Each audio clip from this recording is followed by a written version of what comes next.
স্বাস্থ্যমন্ত্রী আন্দোলনের সময় উই ওয়ান্ট জাস্টিস স্লোগান দিয়ে রাস্তায় নেমেছিলেন, তাহলে আজ যখন ক্ষমতার হস্তান্তর হয়েছে তখন কলেজ বিশ্ববিদ্যালয় ক্যাম্পাসগুলোকে কি শাসক দলের সম্পূর্ণরূপে কুক্ষিগত করাই সমস্ত জায়গার লক্ষ্য।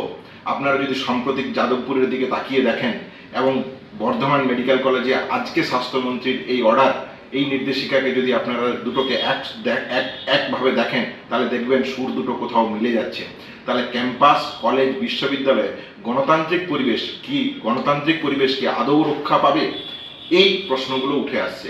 এই জায়গা থেকে বলতে চাই যে তিনি অতি দ্রুততার সাথে যে অর্ডার দিয়েছেন বা নির্দেশিকা দিয়েছেন প্রিন্সিপাল এমএসভিপিকে, সেই নির্দেশিকা তুলে নেও এবং অভয়ার ন্যায় বিচারের যে অপূরণীয় দাবি আছে সেই দাবির সাথে গলা মিলিয়ে সোচ্চার হন।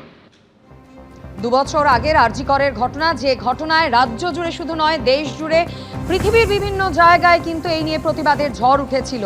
বিভিন্ন মেডিকেল কলেজ হাসপাতালে যে স্লোগানগুলি দেওয়া হয় সেই স্লোগান দেওয়ালে লেখা হয়। বর্ধমান মেডিকেল কলেজের দেওয়ালের ছবি আপনাদের সামনে রেখেছি। এবার এই স্লোগানগুলি 24 ঘন্টার মধ্যে মোছার নির্দেশ দিলেন স্বাস্থ্যমন্ত্রী।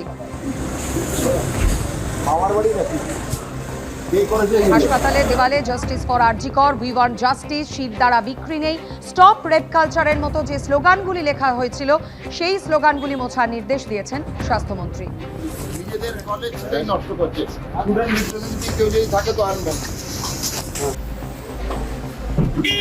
পরিবর্তনের পরে সাদা রং, আপনাকে যেটা বললাম সাদা রং করে দেওয়া হয়েছিল, যেটা কোনো সাবস্টেন্সিয়াল কারণ পাওয়া যায়নি যে কেন রং করা হয়েছিল, উপর মহল দিয়ে কোনো নির্দেশ ছিল কিনা বা কোনো কিছু ছিল। ম্যাডাম কিন্তু আমাদের তখন কিছু দেখাতে পারেননি, ওটা উনি এমনি যেহেতু প্রশাসনিক প্রধান ছিলেন করতেই পারেন, আমি ম্যাডামকে অপোজ করছি না, তো উনি ওটা সাদা রং করে দিয়েছেন এবং তারপরে এগুলো করা হয়েছে। এবং ওই আপনারা যেই স্লোগানটা আমি বললাম বারবার, এনপোবলো যে স্লোগানটা আছে, এরকম এই যে চিলিয়ান একটা কমিউনিস্ট স্লোগান, এটার মানে এই অভয়ারণ্যের সঙ্গে সম্পর্ক আমার জানা নেই আর কি। উনি এসে ছাত্রছাত্রীদের এই মতামতের প্রকাশকে তিনি ভয় পেয়েছেন।